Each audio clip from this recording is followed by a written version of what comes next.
يلا بينا اقول لكم انا بعمل العظمه دي ازاي. بنعمل الكبسه بطريقه سهله جدا، شكل الطبق حلو قوي. تقدميها بقى في عزومه او لو مستعجله من غير مواعين كتير، بجد خطيره. وشويه تريكات هتطلع معاكي عظمه.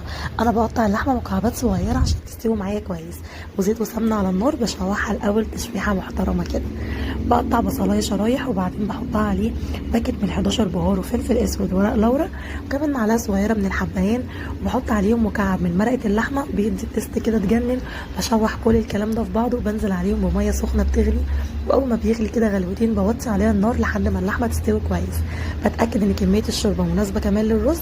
بحط الرز وكمان توم باودر وبصل باودر، بظبط الملح، كركم على كاري، عودين قرفه، رشه صغيره من الكمون الحصى. اول ما بتغلي بنوطي النار لحد ما تتشرب وتستوي بالشكل ده.